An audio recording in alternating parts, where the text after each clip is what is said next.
অংশই হয়েছে তৃণমূল কংগ্রেসের। গত 3 বছরে রাজনীতির কারণে যত তৃণমূল কংগ্রেস বা সাধারণ মানুষ মারা গেছেন তাদের মধ্যে 90% হচ্ছে সংখ্যালঘু সম্প্রদায়।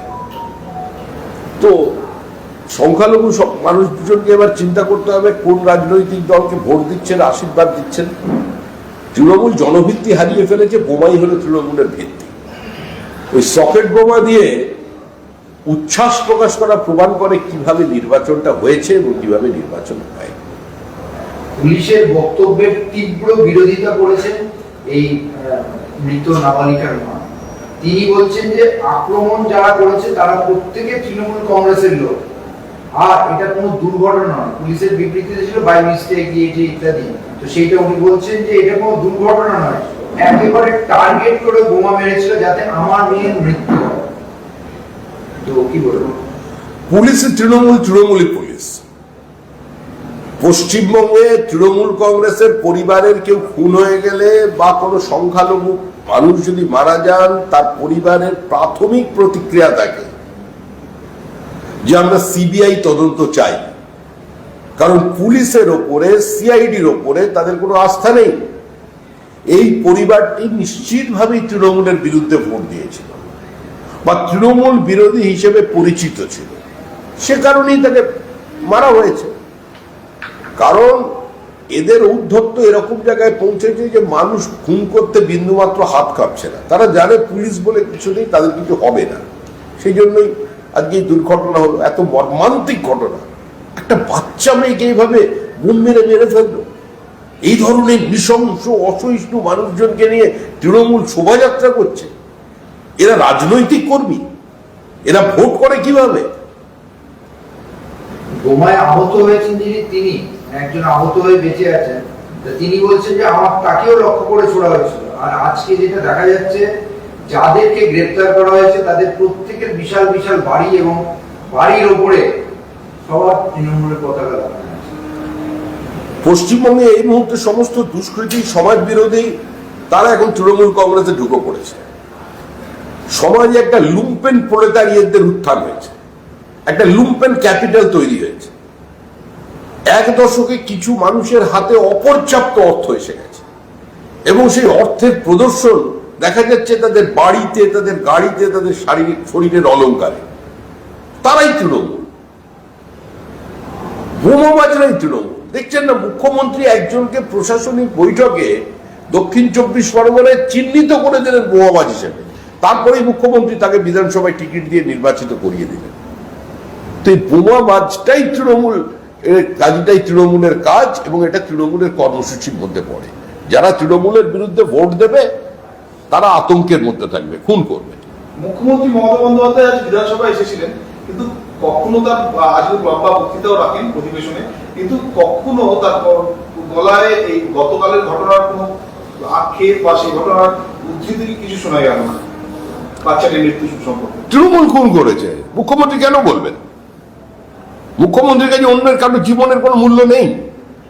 হয় পশ্চিমবঙ্গে থাকুন, তৃণমূল কংগ্রেস করুন, না হলে তৃণমূল কংগ্রেসের উগ্র সমর্থক করুন। এর বাইরে কোনো জনগোষ্ঠীর কোনো মূল্য মুখ্যমন্ত্রী নেই।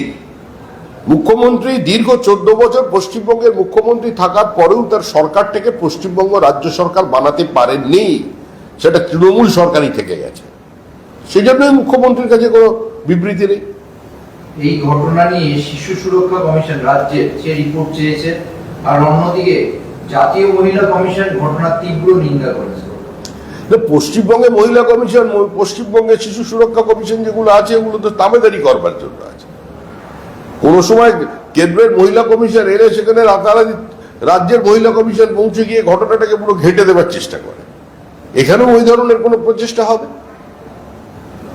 আর অনুব্রত কাণ্ডে পুলিশের জমা দেওয়া রিপোর্ট, অ্যাকশন টেকেন রিপোর্ট দেখে অসন্তুষ্ট জাতীয় মহিলা কমিশন। আরে জাতীয় মহিলা কমিশন বারবার অসন্তুষ্ট হয়ে গেলে কি করে চলবে? এটা বুঝতে হবে যে বীরভূমের সুপারকে ডেকে পাঠিয়েছে দিল্লিতে। শুনুন, জাতীয় মহিলা কমিশন অসন্তুষ্টই হোক বা সন্তুষ্টই হোক, তাকে ডেকে পাঠান বা না পাঠান, এতে কিছু এসে যায় না। তৃণমূল কংগ্রেস আর অনুব্রত সমর্থক, অনুব্রত তৃণমূল কংগ্রেসের পোস্টার বয়, অনুব্রত তৃণমূল কংগ্রেসের কর্মসূচি, অনুব্রত তৃণমূল কংগ্রেসের মুখ, অনুব্রত তৃণমূল কংগ্রেসের চলার প্রেরণা, অনুব্রতর মডেলই পশ্চিমবঙ্গের সমস্ত তৃণমূল কংগ্রেস কর্মীর কাছে একটা নতুন উৎসাহ উদ্দীপনা তৈরি করে। ওই পথটাই পথ। সুতরাং অনুব্রতর পথে হেঁটে যে কাজ সবাই হাঁটবে, পুলিশও হাঁটবে। আর পুলিশ বলে আলাদা কিছু নেই। এটা বোঝানো যাচ্ছে না কাউকে যে পুলিশ কোনো স্বতন্ত্র সংগঠন নয়। রাজ্যের পুলিশ মন্ত্রী বলছেন অনুব্রত ভালো ছেলে, ওর রাজ্যে তিনি তাকে সার্টিফিকেট দিচ্ছেন। তো তারপরে পুলিশের ঘাড়ে কটা মাথা আছে? রাজীব কুমারের মতো অফিসার এখানে আত্মসমর্পণ করে গেলেন। এর থেকে বড় দুর্ভাগ্যের আর কি হতে পারে? যে ভাষায় তার সঙ্গে কথা বলা হলো, শুধুমাত্র বাংলা ভাষায় কথা বলার কারণে রাজস্থানে ইটাহারে বেশ কিছু মানুষকে, একদম ঠিক বলেছেন মুখ্যমন্ত্রী, এই পরিস্থিতির জন্য দায়ী হচ্ছে তৃণমূল কংগ্রেসের অতীতের বামফ্রন্ট। গত এক দশক ধরে তৃণমূল কংগ্রেস যেভাবে বাংলাদেশি মুসলিম অনুপ্রবেশকারীদের পশ্চিমবঙ্গে ঢুকিয়েছে, রোহিঙ্গাকে ঢুকিয়েছে, উত্তর 24 পরগনা থেকে ফেক আইডেন্টিটি কার্ড তৈরি করে দিয়েছে, তার কারণে আজকে পশ্চিমবঙ্গে বাংলায় কথা বলা বাঙালি মুসলমানেরা, যারা ভারতের মানুষ, যারা 500 বছর ধরে এই বাংলায় বসবাস করছেন, তারা আজকে বিপদে পড়ছেন। এই নিয়ে আমরা বিধানসভায় শঙ্কর ঘোষ এ নিয়ে প্রশ্ন তুলেছিলেন। আমি নাম দিচ্ছি, ফোন নাম্বার দিচ্ছি, যোগাযোগ করুন। অবিজেপি শাসিত রাজ্য তামিলনাড়ু টেক্সটাইল হাব ত্রিপুর, সেখানে প্রতিদিন পুলিশ আইডেন্টিটি চেক করছে। আর বাংলাদেশের বেশ কিছু মানুষকে তারা ধরতে পারলে তারা জানতে পারছে যে উত্তর 24 পরগনার বারাসাত থেকে তারা সেই কার্ড পেয়েছে। এবার বলছে কোনো বাঙালিকেই রাখবো না। আজকে যদি সমস্ত আমাদের বাঙালিদের এখান থেকে সরিয়ে দেয়, তাহলে আমরা কি করব? আর আরো আশ্চর্যের ব্যাপার, মুখ্যমন্ত্রী বলছেন কৃষকের রোজগার 3 গুণ বেড়ে গিয়েছে। আমাদের স্টেটের জিডিপি ন্যাশনাল জিডিপির থেকে বেশি, তাহলে এত মানুষ বাইরে শ্রমিকের কাজ করতে কেন যাচ্ছে? তারপরে এ রাজ্যে কর্মসংস্থানের সুযোগ নেই। এ রাজ্যে মানুষ ন্যূনতম যে পারিশ্রমিক পাচ্ছে সেটা নিয়ে সার্ভাইভ করা যায় না। এই সমস্ত পরিস্থিতির জন্য দায়ী হচ্ছে তৃণমূল কংগ্রেস। মমতা বন্দ্যোপাধ্যায় বলছেন যে শুধুমাত্র বিজেপি শাসিত রাজ্যে এরকম বাংলা ভাষা। উনি তামিলনাড়ুর ঘটনা দেখুন, আমি আপনাকে আবার নাম বলে বলছি, উনি তামিলনাড়ুর মুখ্যমন্ত্রীর সঙ্গে কথা বলুন। আমি ঘটনাচক্রে যে বসিরহাটের কিছুদিনের জন্য বিধায়ক ছিলাম, সেখানের আমার সেই কেন্দ্রের অন্তত 1,500-এর বেশি মানুষ এই মুহূর্তে সেখানে আছেন এবং তারা চরম বিপদের মধ্যে আছেন। প্রতিনিয়ত আমি তাদের সঙ্গে যোগাযোগ করি এবং তারা প্রত্যেকেই সংখ্যালঘু। সেখানে তাদের ভাষাগত সমস্যা আছে, ইংরেজি হিন্দি কিছুই বুঝছে না, বলছে কোনো বাঙালিকে রাখবো না, কারণ 10 জনকে তাদের মধ্যে বাংলাদেশি ধরা পড়েছে। বাংলা ভাষায় কথা বললেই যে আজকে বিভিন্ন জায়গায় সন্দেহের চোখে মানুষ দেখছে। কেন এই অবস্থা তৈরি হলো? আমরা তো এটা আজ থেকে নয়, আমরা 80-র দশক থেকে বলছি যে সর্বনাশ বেশি দূরে নেই।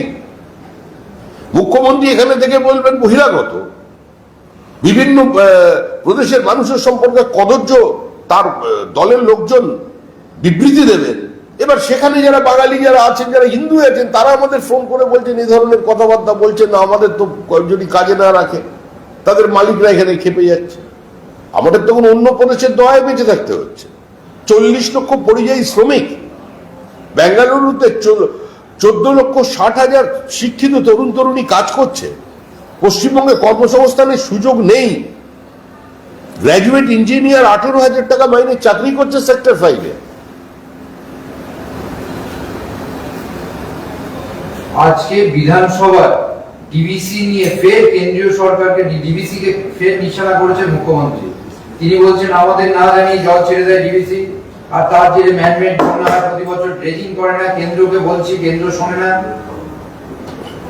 গত 1 মাস আগে থেকে আমরা রাজ্য বিজেপির পক্ষ থেকে বলে এসেছি যে জলে ভাসতে চলেছে আবার হুগলি, মেদিনীপুর, হাওড়ার বিস্তীর্ণ অঞ্চল। তার কারণ হচ্ছে তৃণমূল কংগ্রেসের লুট।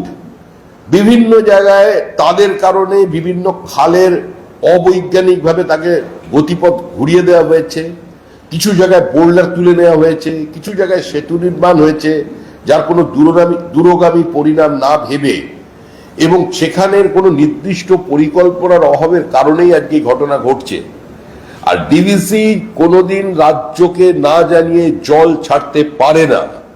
আজকে এই মানুষগুলো প্রতি বছর বন্যায় জলের তলায় চলে যাচ্ছে, তার জন্য দায়ী হচ্ছে তৃণমূল কংগ্রেস। ঘাটাল মাস্টার প্ল্যান বাস্তবায়িত হচ্ছে না, তার জন্য দায়ী হচ্ছে তৃণমূল কংগ্রেস। ঘাটালের পুরনো মাস্টার প্ল্যানের কে বর্তমানে এক্সিকিউট করতে গেলে যে জিও ইঞ্জিনিয়ারিং প্রবলেমের সম্মুখীন হতে হচ্ছে, তার কারণ হচ্ছে তৃণমূল কংগ্রেস এবং তাদের সীমাহীন লোভ এবং প্রাতিষ্ঠানিক লুট। এই ডিভিসির যে কমিটি আছে তাতে যে রাজ্য সরকারের যে প্রতিনিধি সে আবার সরে গেছে, এটা নিয়েও প্রশ্ন উঠছে। ডিভিসির এই যে সিদ্ধান্ত নেওয়ার এই কমিটিতে একটা রাজ্য সরকারের প্রতিনিধি থাকে, আরে ওটা তো একটা চক্রান্ত, নিজের ব্যর্থতাকে ঢাকবার জন্য তাকে সরিয়ে দেওয়া হচ্ছে। কেন সরে যাবে? একজন সরকারি অফিসার স্বেচ্ছায় সরে যেতে পারে, তার চাকরির ভয় নেই, তার নিজস্ব রুল বুক নেই, পারে নাকি কোনোদিন? একজন সরকারি অফিসারকে একটি বিশেষ দায়িত্বে তাকে পোস্টিং দেওয়া হয়েছে, তিনি সেখান থেকে সরে যাবেন? কার ঘাড়ে কটা মাথা আছে? পরিকল্পিতভাবে তাকে তুলে নিয়ে আসা হয়েছে, পুরো দায়টাকে ডিভিসির ঘাড়ে চাপাবার করে। ডিভিসি কিন্তু একটা সীমার পরে জল ছাড়তে হবে। ডিভিসি ওখানে খেলা করার জন্য বসে নেই। তারপরে যদি জলটা না ছাড়ে গোটা ডিভিসির বাঁধটা যখন ভেঙে যাবে, তখন পশ্চিমবঙ্গের কি অবস্থা হবে? আজ থেকে আমার পাড়ায় পাড়ায় গজা এবং প্যাড়া বিতরণ শুরু হয়েছে কলকাতার বিভিন্ন ওয়ার্ডে। আজ সকাল থেকে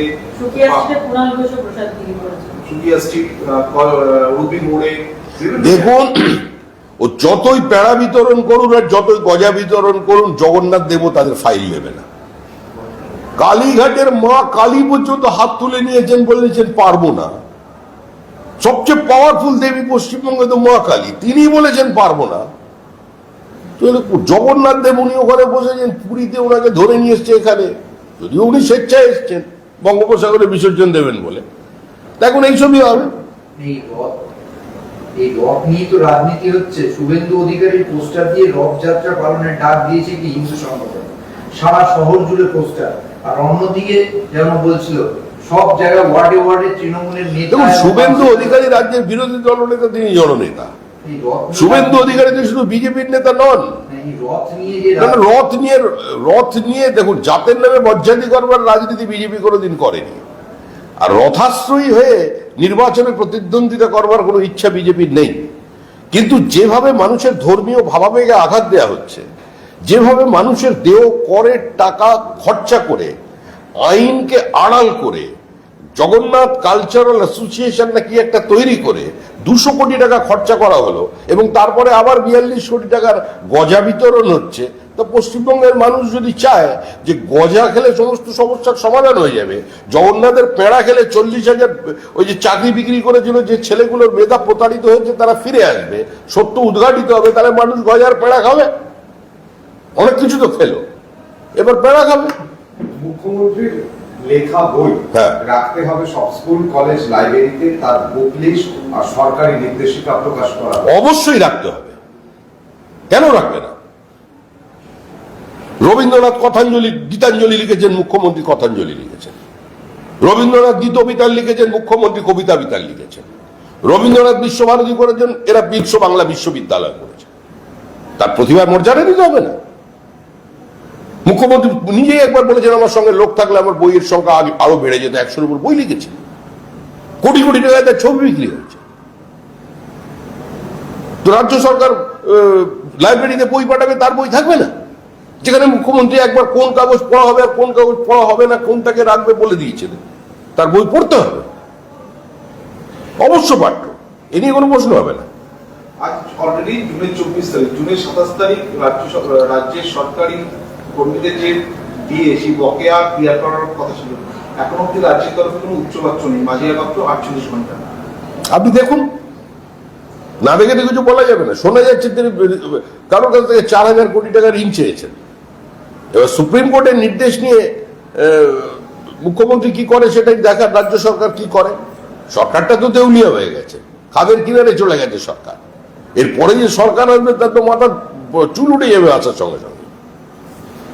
বিধানসভায় কেন্দ্রীয় পরিবেশ আইন নিয়ে রাজ্য যেটা চালু করেছে তা কিনা নিয়ে আলোচনায় মুখ্যমন্ত্রী বলেছেন যে কেন্দ্র রাজ্যের সঙ্গে কথা না বলে কি কেন্দ্রীয় পরিবেশ আইন সেই নিয়ে মুখ্যমন্ত্রী আজকে বিধানসভায় বলছেন।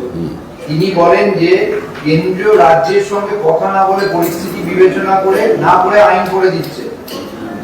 এই রাজ্যের যে দিল্লি এবং অন্যান্য বিজেপি শাসিত রাজ্যে দূষণ অনেক বেশি, সেখানে এই আইন আমরা চালু করবো কিনা সেটা দেখতে হবে। কেন্দ্রের একটা তৃণমূল কংগ্রেস তো পরিবেশের বিরুদ্ধে যুদ্ধ ঘোষণা করেছে। পশ্চিমবঙ্গে দুটো সাইড থেকে রামসার ট্যাগ, একটা সুন্দরবন, দ্বিতীয়টা East Calcutta Wetland. East Calcutta ওয়েটল্যান্ডের মধ্যে অজস্র বেআইনি বাড়ি নির্মাণ হয়ে গেছে। সমস্ত জায়গায় তৃণমূল কংগ্রেসের জন্য জলস্তর নামছে। তৃণমূল কংগ্রেস নদীর গতিপথ পরিবর্তন করে দিচ্ছে। তৃণমূল কংগ্রেস ডুয়ার্সের কাঠ কেটে নিচ্ছে, জঙ্গল সাফা করে দিচ্ছে। দুষ্প্রাপ্য বিভিন্ন ক্যাকটাস, বিভিন্ন অর্কিড এখান থেকে তুলে বিদেশে রপ্তানি করে দেওয়া হচ্ছে। তো তৃণমূল কংগ্রেস তো এসব নিয়ে কোনো চিন্তিত নয়।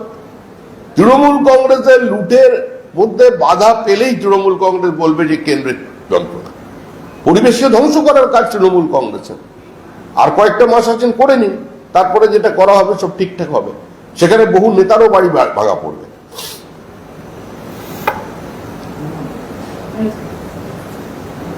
আমার একটা